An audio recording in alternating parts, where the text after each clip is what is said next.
बच्चों नमस्कार। Conjunction topic जो बच्चों हम पढ़ रहे थे उसमें कंजंक्शन को हमने ढंग से पढ़ा।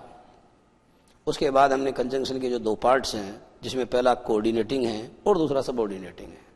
तो कोऑर्डिनेटिंग जो है बच्चों उसको हमने चार भागों में बांटा था, cumulative conjunction, alternative conjunction, adversative conjunction and illative conjunctions. तो उनको बच्चों हमने विस्तार से जाना, विस्तार से पढ़ा। और उसके बाद में मैंने पिछली क्लास में बच्चों आपको बताया था सबऑर्डिनेटिंग कंजंक्शंस कौन कौन से होते हैं। तो एक बार तो चार्ट के माध्यम से मैंने आपको लिखवा दिया था। इस बार बच्चों में आपको ट्रिक के माध्यम से न केवल वो पूरे सबऑर्डिनेटिंग कंजंक्शन याद करवाऊंगा, अपितु एक एक का मैं आपको वाक्य में प्रयोग करके बताऊंगा कि कैसे आप प्रयोग करते हैं सबऑर्डिनेटिंग कंजंक्शंस का और क्या खास बात होती है सबऑर्डिनेटिंग कंजंक्शन की। बच्चों आपको याद होगा एक सबऑर्डिनेटिंग कंजंक्शन की सबसे बड़ी बात यह होती है कि जब आप किसी सबऑर्डिनेटिंग कंजंक्शन की सहायता से दो उपवाक्यों को जोड़ते हैं तो बच्चों एक उपवाक्य तो उसमें मेन क्लोज होता है और जो दूसरा वाला उपवाक्य होता है जो सबऑर्डिनेटिंग कंजंक्शन से स्टार्ट होता है वह वाक्य के शुरू में भी हो सकता है और वह वाक्य के बाद में भी हो सकता है। मेरा मतलब यह है कि सेंटेंस का वह पार्ट जो the part of the sentence that begins with a subordinating conjunction, यानी वाक्य का वह पार्ट जो सबऑर्डिनेटिंग कंजंक्शन से शुरू होता है वह बच्चों हमेशा ही सबऑर्डिनेट क्लोज कहलाता है, चाहे वह वाक्य के शुरू में हो या चाहे वह वाक्य के बाद में हो। अच्छा, दूसरी बात, सेंटेंस का वह पार्ट जो किसी भी क्लोज से शुरू नहीं होता वह सेंटेंस का मेन क्लोज या प्रिंसिपल क्लोज कहलाता है। उसका स्थान वाक्य के प्रारंभ में भी हो सकता है और उसका स्थान बच्चों सबऑर्डिनेट क्लोज के बाद में भी हो सकता है। ठीक है, ओके। एक बात यह भी है कि जब आप सबऑर्डिनेटिंग कंजंक्शन की सहायता से दो क्लॉजेज को जोड़ते हो तो जो लार्जर सेंटेंस का फॉर्मेशन होता है अर्थात जो बड़ा सेंटेंस बनकर के आपके सामने आता है बच्चों, वह कभी भी कंपाउंड सेंटेंस नहीं होता, वह कभी भी सिंपल सेंटेंस में नहीं होता, वह हमेशा कॉम्प्लेक्स सेंटेंस होता है बशर्ते उसमें फाइनाइट वर्ब की संख्या एक से ज्यादा होनी चाहिए। और बच्चों आप जानते हैं कि सबऑर्डिनेटिंग कंजंक्शन से आप जब भी जोड़ते हैं तो जनरली जो फाइनाइट वर्ब है उसकी संख्या एकाधिक होती है and the sentence is complex one. और बच्चों मुद्दे की एक बात यह भी है कि जब भी आप किसी कॉम्प्लेक्स सेंटेंस का हिंदी में अनुवाद करते हैं, ध्यान से सुनना, जब भी आप किसी कॉम्प्लेक्स सेंटेंस का हिंदी में अनुवाद करते हैं तो बच्चों की जरूर आता है, कभी ये की के रूप में आता है, कभी बच्चों ये ताकी बनकर आता है, कभी बच्चों यह चौकी बनकर आता है, कभी यह क्योंकि बनकर आता है। ध्यान से सुनना, कभी यह हालांकि बनकर आता है और बच्चों कभी यह मुश्किल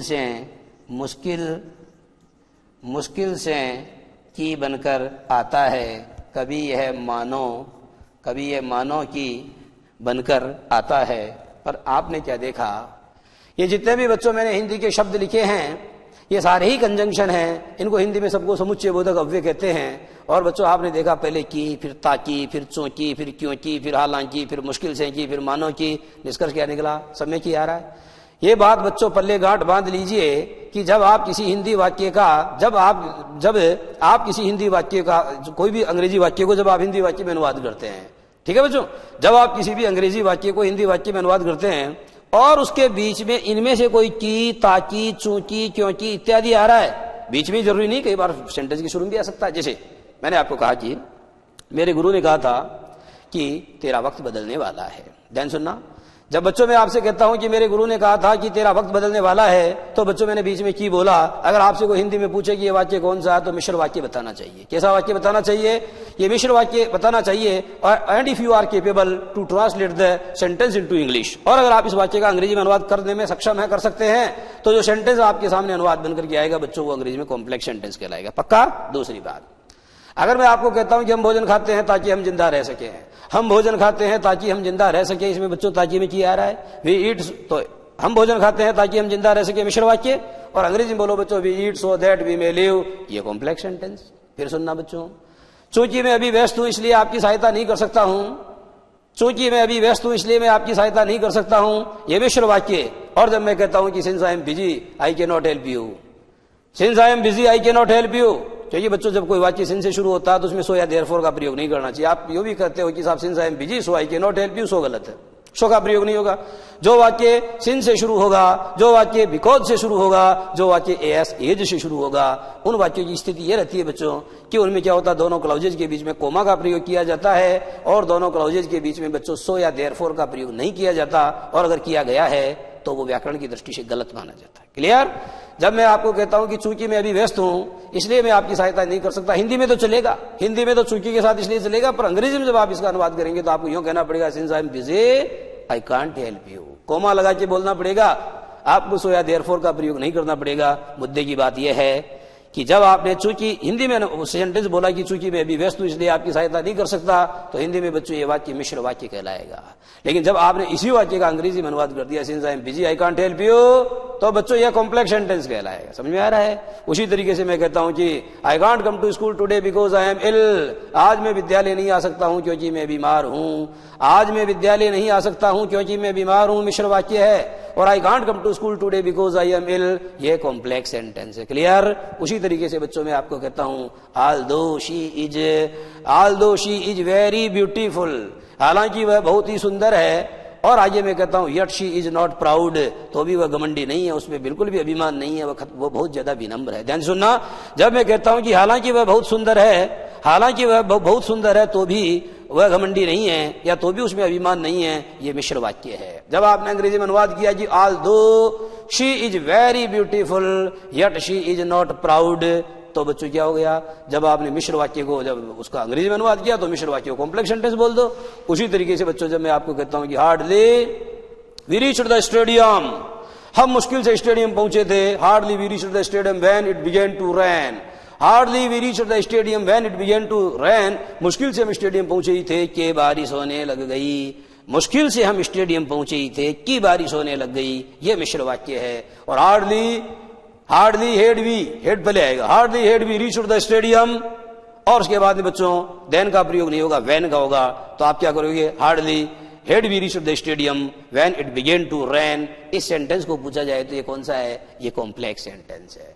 उसी तरीके से मैं आपको कहता हूं she talks to me as if she were my boss, she talks to me as if she were my boss. Hindi में मैंने कहा जी वो मुझसे ऐसे बात करती है जैसे वो मेरी बॉस हो, वह मुझसे ऐसे बात करती है मानो कि वह मेरी बॉस हो, ये वाक्य तो मिश्र वाक्य है। लेकिन she talks to me as if she were my boss, इस सेंटेंस को पूछा जाए तो ये कॉम्प्लेक्स सेंटेंस। समझ में आ रहा है बच्चों? ये चीज क्या है जी, बहुत ध्यान लगाने के बाद में समझ में आती है, पर आपको समझ में अभी से आ जानी चाहिए। ठीक है? क्योंकि जब भी आपको टेक्स्ट बुक हम पढ़ाते हैं तो न जाने कितने सिंपल सेंटेंस आते हैं, कितने कंपाउंड आते हैं, कितने कॉम्प्लेक्स आते हैं, but since you don't know even the concept, क्योंकि कॉन्सेप्ट ही आपको पता नहीं है, इसलिए क्लासिफिकेशन का तो सवाल ही नहीं उठता है। इसलिए क्लासिफिकेशन का तो सवाल ही नहीं उठता है। लेकिन जब आपका कॉन्सेप्ट क्लियर हो गया है तो बच्चों अब आप में क्या है? एक समझ विकसित हो गई है, एक समझ आप में विकसित हो गई है। और जब भी आप वाक्य पढ़ेंगे बच्चों तो आप देखेंगे उसमें कितने फाइनाइट वर्ब आ रही, एक आ रही है तो आप मनी मन सोच पाएंगे कि यह एक सिंपल सेंटेंस है। अगर उसमें एक से ज्यादा फाइनाइट वर्ब आ रही है तो आप तुलना करके देखेंगे ये कौन सा सेंटेंस है, ये कंपाउंड है क्या? अगर कंपाउंड तो तब होगा जब उसमें कोई कोऑर्डिनेटिंग कंजंक्शन होगा,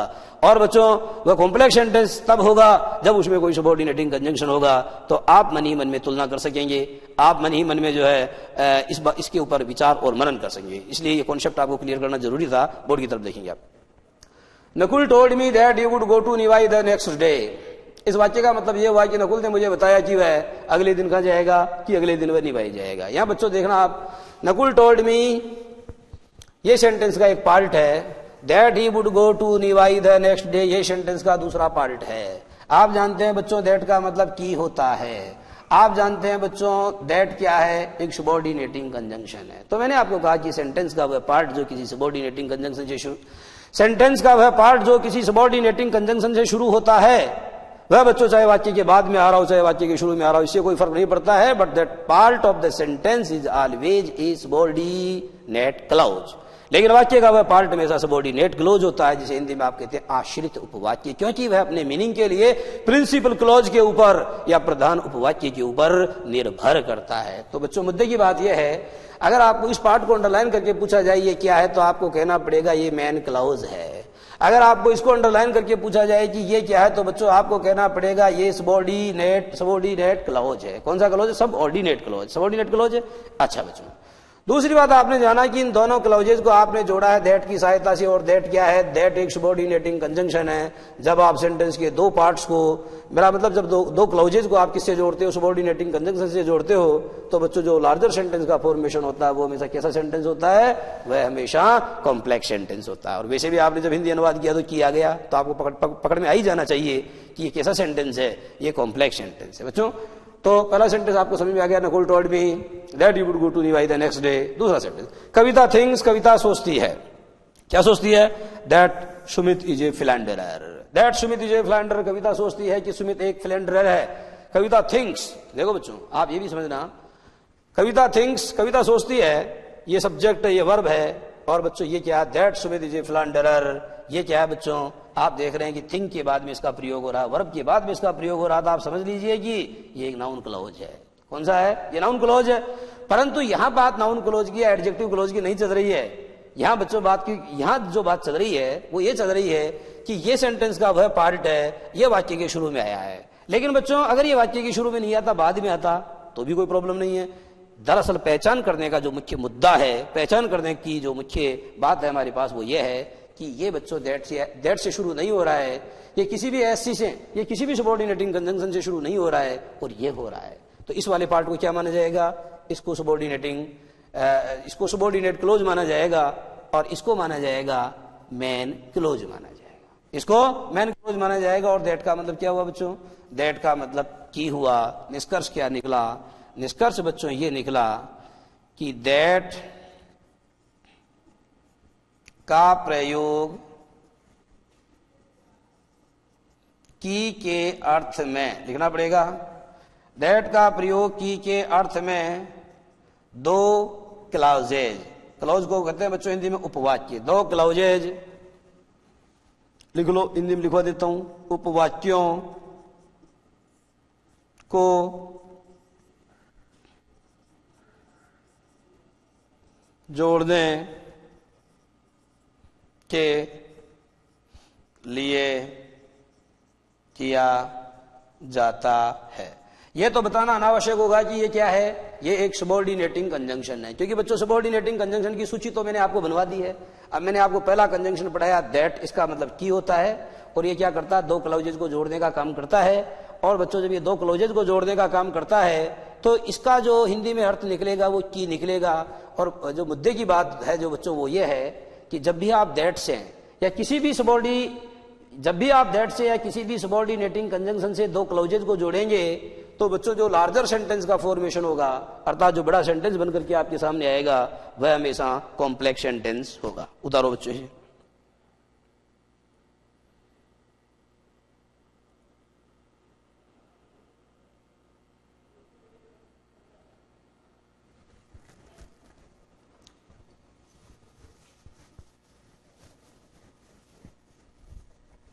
आगे लिखो बच्चों दूसरे नंबर का, इन ऑर्डर दैट या सो दैट।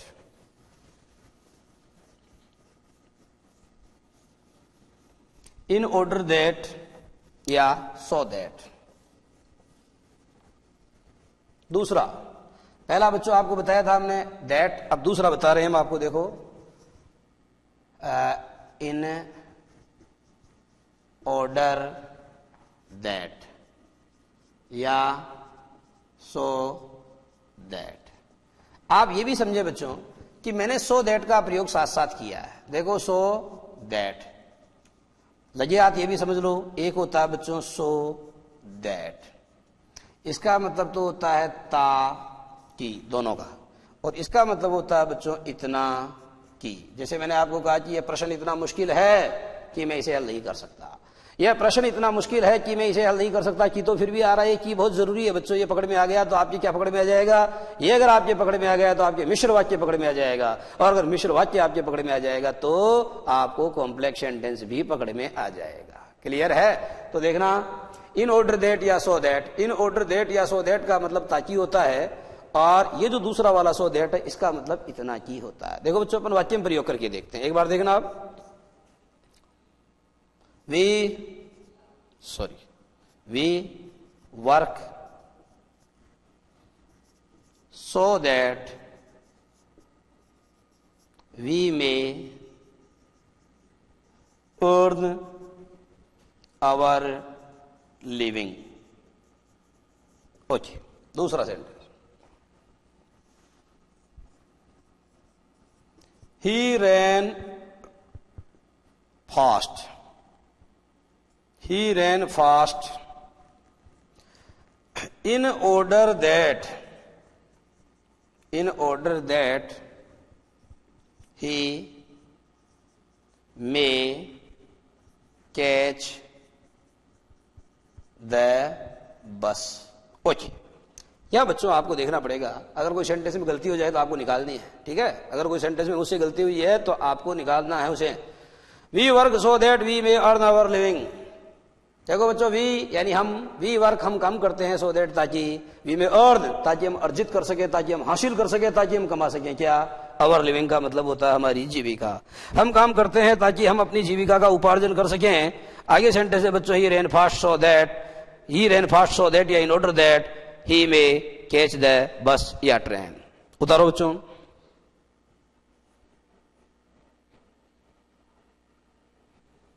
देखो बच्चों क्या निष्कर्ष निकला। नंबर 1 तो बच्चों ये निष्कर्ष निकला कि सो दैट यानी ताकि होता है, इन ऑर्डर दैट यानी भी ताकि होता है, इसलिए सो दैट के स्थान पर इन ऑर्डर दैट और इन ऑर्डर दैट के स्थान पर सो दैट का प्रयोग किया जा सकता है। मेरा मतलब यह है कि अगर आपने इन ऑर्डर दैट का प्रयोग किया होता तो ये सेंटेंस बिल्कुल शुद्ध होता। मेरा मतलब है कि अगर आपने यहां पर सो दैट का प्रयोग कर दिया होता तो भी वाक्य शुद्ध होता। यानी in order that and so that are interchangeable conjunctions. ये दोनों कंजंक्शन कैसे इंटरचेंजेबल है, इनका प्रयोग एक दूसरे के स्थान पर किया जा सकता। एक बात। दूसरी बात बच्चों ये है कि सो दैट या इन ऑर्डर दैट दोनों ही क्या बताते हैं?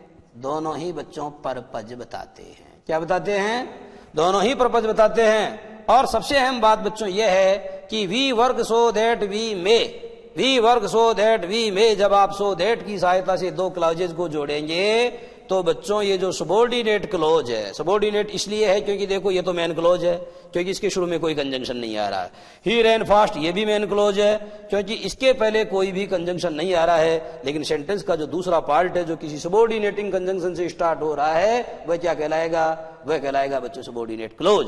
तो हम ये समझाना चाहते हैं आपको कि अगर आपने दो क्लॉजेज को सो दैट की सहायता से जोड़ा है तो जो सबॉर्डिनेट क्लोज है उसमें बच्चों आपको टेंस के अनुसार पर्पज बताने के लिए या तो मे का प्रयोग करना पड़ेगा। और बच्चों यहां देखा आपने सेकंड फॉर्म आ रही है, अगर यहां सेकंड फॉर्म आ रही है तो टेंस के अनुसार मे को काट करके माइट करना पड़ेगा। आपको समझ में आ जानी चाहिए मैं क्या बात समझाना चाहता हूं। देखो बच्चों जो मैं समझाना चाहता हूं वो मैं लिखवा भी देता हूं आपको। आप लिखेंगे सो दैट, लिखो बच्चों, या इन ऑर्डर दैट, बोल भी रहा हूं मैं, का प्रयोग, सो दैट या इन ऑर्डर दैट का प्रयोग ताकि के अर्थ में, सो दैट या इन ऑर्डर दैट का प्रयोग ताकि के अर्थ में पर्पज बताने के लिए किया जाता है। क्लियर है? सो दैट या इन ऑर्डर दैट का प्रयोग ताकि के अर्थ में पर्पज बताने के लिए किया जाता है। उतारो बच्चों।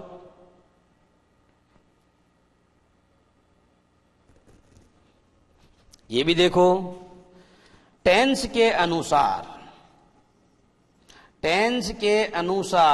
देखो सबॉर्डिनेट क्लोज में, टेंस के अनुसार सबॉर्डिनेट क्लोज में मे या माइट का प्रयोग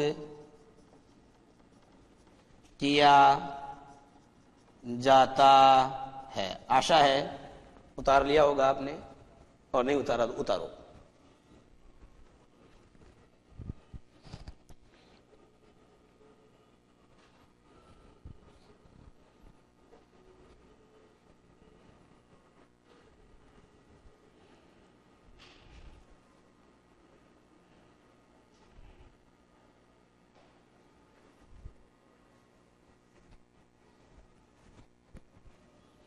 हाँ तो बच्चों अगर ये आपने उतार लिया तो हम आगे बढ़ेंगे। तीसरा कंजंक्शन लिखेंगे। आप देखो तीसरा क्या है।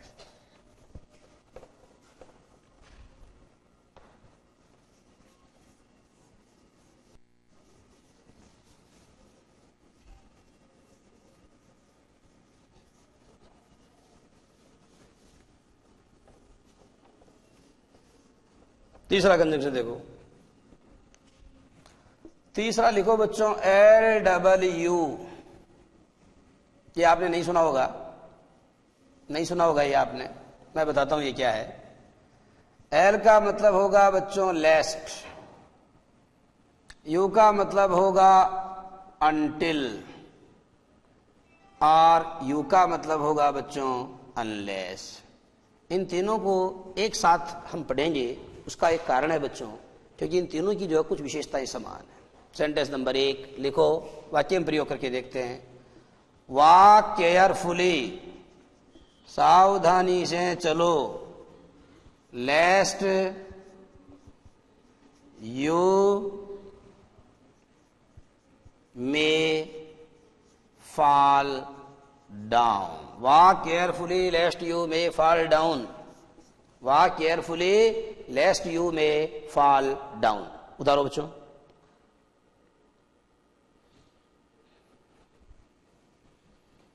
Work hard lest you may fail in the exam. आगे लिखो,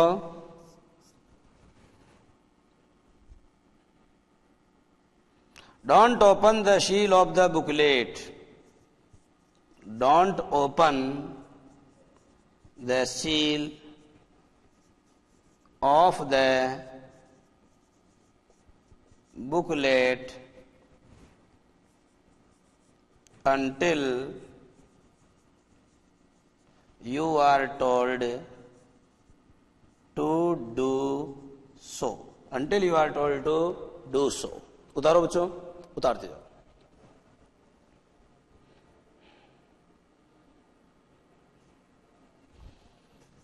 Unless we prepare fast pitches, we cannot, या we can't prepare fast bowlers. We can't prepare fast bowlers. देखो बच्चों, बोलिए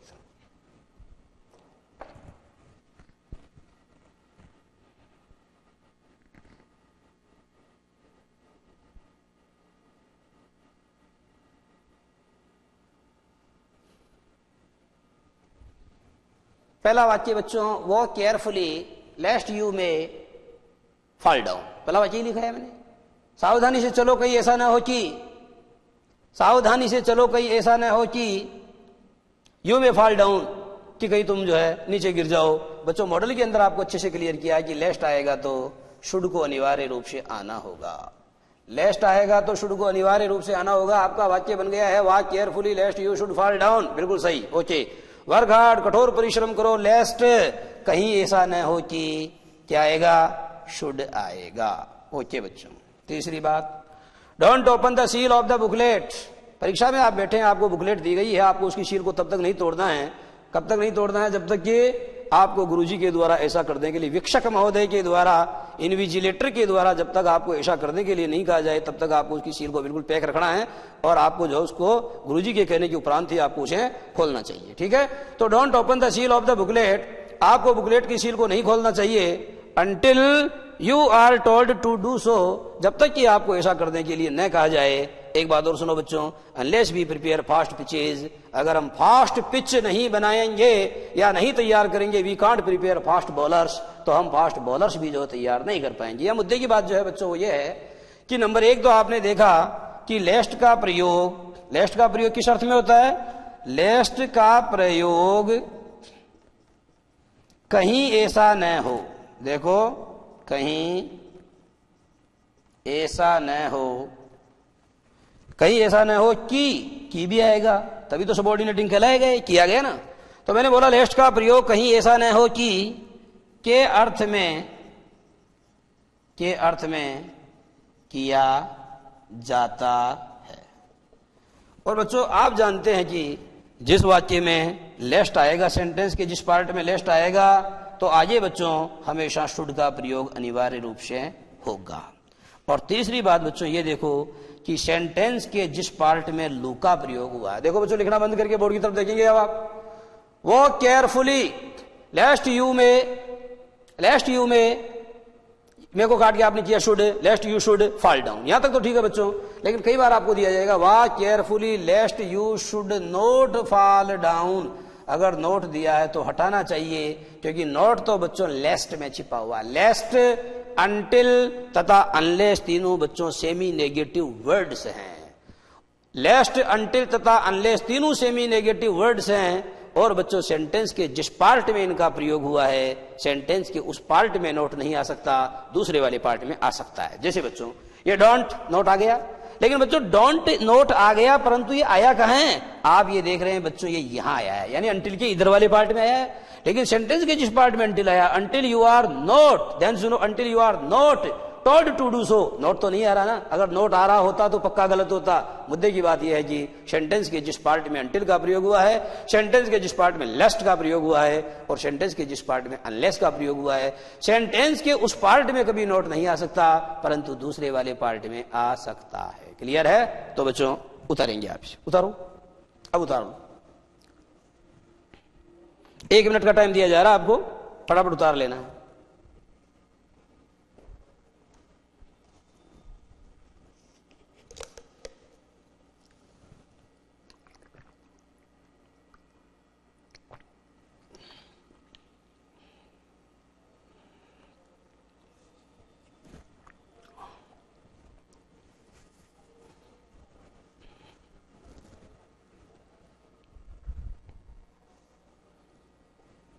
अगर उतार लिया बच्चों तो दोबारा सुनो।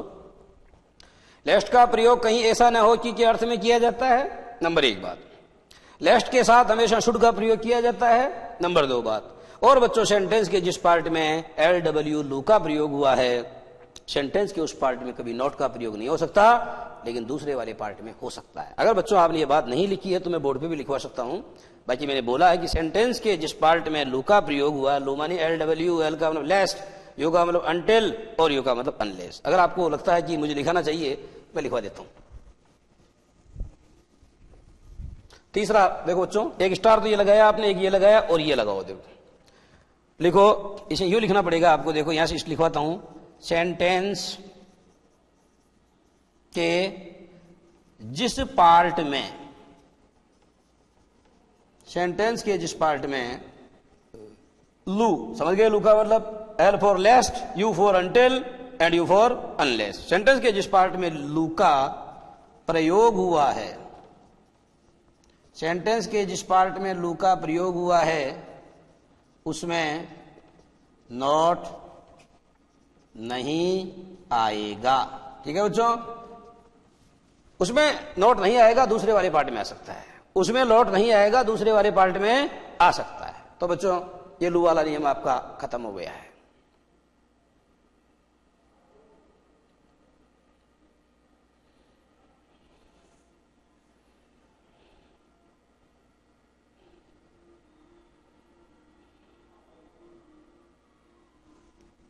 आगे लिखो बच्चों, चौथा एज इफ या एज दो। क्या है एज इफ और एज दो, ये भी समझाएं आपको।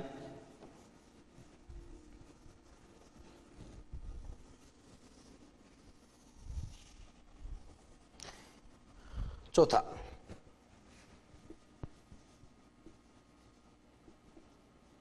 एज इफ, इनको मिला मिला के नहीं लिखना बच्चों, वरना बन जाएगा आसिफ। आसिफ नहीं लिखवा रहा हूं, मैं लिखवा रहा हूं एज इफ या एज दो। इन दोनों में थोड़ा स्पेस देना पड़ेगा, अलग अलग करना पड़ेगा इनमें। एज इफ, एज दो, हिंदी में कहेंगे बच्चों इसको मानो की। हिंदी में बोला आपको मानो की, वाक्य में प्रयोग करके दिखाता हूं।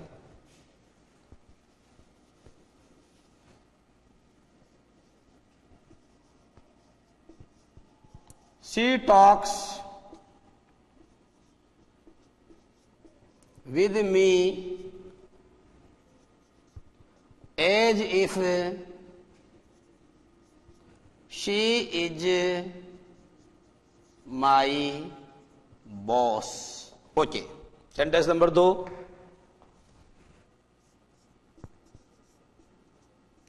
Rituraj behaves, Rituraj behaves as दो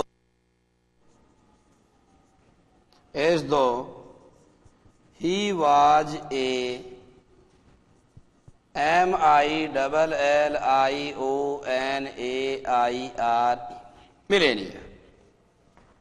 और तीसरा देखो बच्चों, इट लुक्स, ऐसा दिखाई देता है, ऐसा प्रतीत होता है, एज दो इट माइट रेन। देखो बच्चों, एक एक सेंटेंस को गौर से देखो।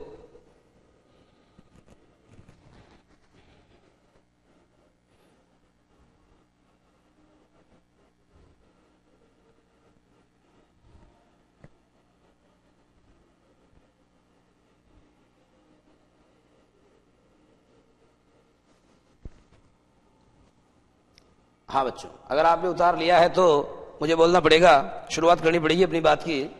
तो बच्चों आप देखेंगे, पहला सेंटेंस बताया गया है बच्चों आपको, she talks with me as if she is my boss. वह मुझसे ऐसे बात करती है जैसे वह कोई मेरी अधिकारी हो। दूसरा सेंटेंस है ऋतुराज बिहेव्स, ऋतुराज ऐसे बर्ताव करता है एज दो मानो कि ही वॉज अ मिलेनियर, मानो कि वह कोई करोड़पति हो। इट लुक्स एज दो इट माइट रेन, और ऐसा दिखाई देता है, ऐसा प्रतीत होता है कि आज का बारिश हो सकती है, बारिश हो सकती है। तो बच्चों आपको देखना पड़ेगा, ऐसा प्रतीत होता है कि आप बारिश हो सकती है, ऐसा प्रतीत होता है कि बारिश हो सकती है। तो बच्चों आपको करेक्शन कहाँ करना है? देखो पहला करेक्शन तो बच्चों ये होगा, कई बार समझाया है कि टॉक विद गलत होता है और टॉक टू सही होता है। उसी तरीके से इनवाइट ऑन गलत होता है, इनवाइट टू सही होता है। She invited me to tea, ये सही है। She invited me on tea, ये गलत है। समझ में आ गया है? In the same way I don't want to talk with you, यह गलत है। I don't want to talk to you, यह बिल्कुल सही है। In the same way Sita was married, या Sita was married with Ram, Sita was married with Ram, यह गलत है। और Sita was married to Ram, यह बिल्कुल सही है। बात समझ में आ रही है? उसी तरीके से मैंने आपको कहा कि he is known by me, यह गलत है, और he is known to me, यह सही है। समझ में आ रहा है? तो बच्चों देखने वाली बात यह है कि कुछ क्रियाएं ऐसी है जो अपने बाद में हमेशा टू लेके आती है, उन्हें आपको याद करना होता है। तो पहला करेक्शन तो आपको करना पड़ेगा, she talks to me as if. और बच्चों एज इफ का अर्थ क्या बताया आपको? मानो की।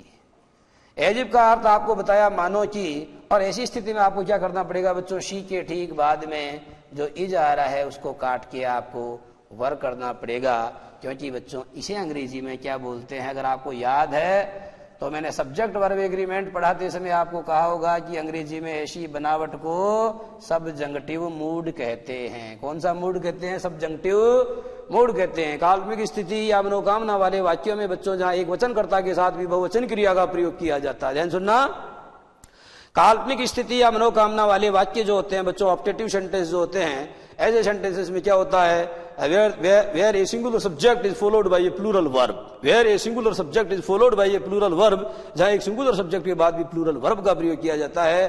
तो इस प्रकार की जो बनावट होती है, इस प्रकार की जो स्ट्रक्चर होती है, उसे अंग्रेजी में क्या बोलते हैं बच्चों? ऐसी स्ट्रक्चर को आप अंग्रेजी में सबजंक्टिव मूड कहते हैं। वो चीज तो मैंने आपको सब्जेक्ट वर्ब एग्रीमेंट में क्लियर कर दी थी।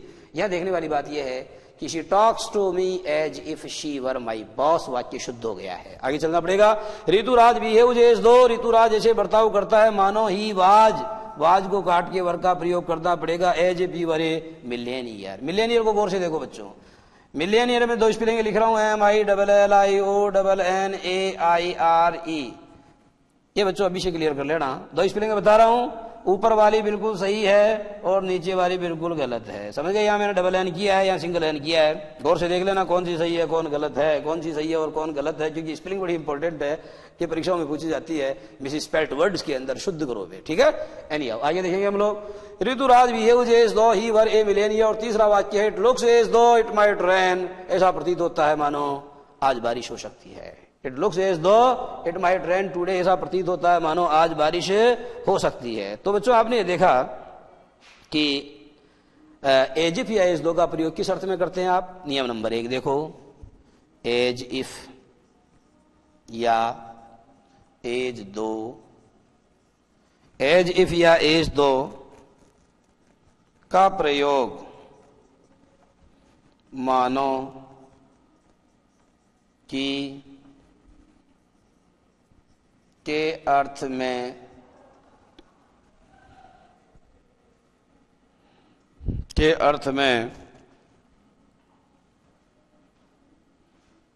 किया जाता है, किया जाता है।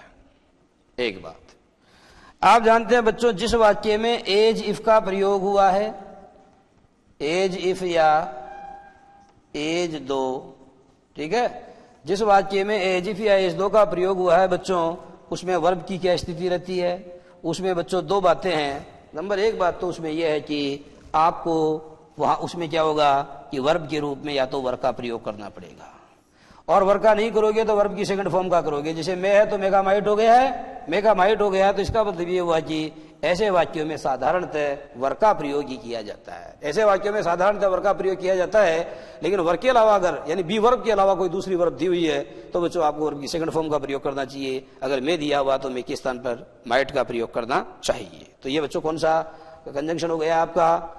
ये देखो आप, ये चौथा कंजंक्शन हो गया है। अब बच्चों आपको मैं बताऊंगा इसके बाद में, चौथे के बाद में आपको बताया जाएगा पांचवा कंजंक्शन। पांचवा कंजंक्शन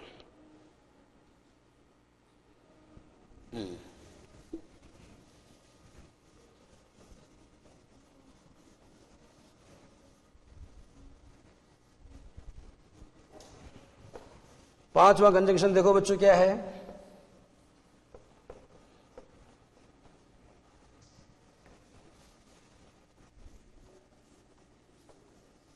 पांचवा कंजंक्शन आपको लिखना पड़ेगा सी डी प्लस देन।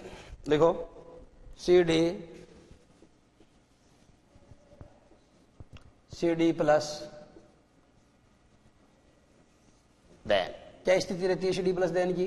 मैं आपको कुछ वाक्यों में प्रयोग करूंगा, उसके बाद में अपन इसका we shall draw a conclusion, उसके बाद में हम एक निष्कर्ष निकालेंगे and the concept will be automatically clear to you. और जो कॉन्सेप्ट है बच्चों वो आपको स्वतः ही क्या हो जाएगा? सुस्पष्ट हो जाएगा, क्लियर। तो देखना पड़ेगा, पहला सेंटेंस लिखते हैं हम।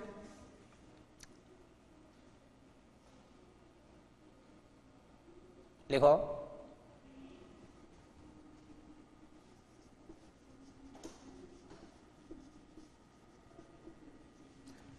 Shilpa is tall than Raj. Shilpa is tall than Raj.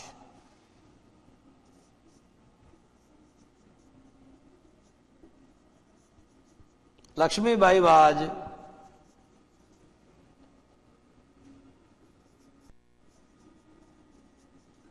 braver than wise.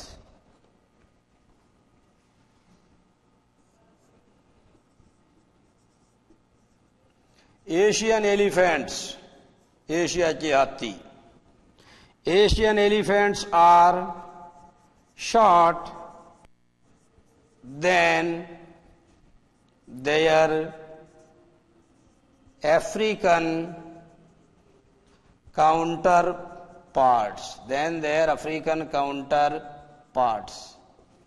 उतारो, एक एक सेंटेंस को उतारो। गलती अगर हो तो आपको निकालना है, गलती हो तो बच्चों आपको निकालना है।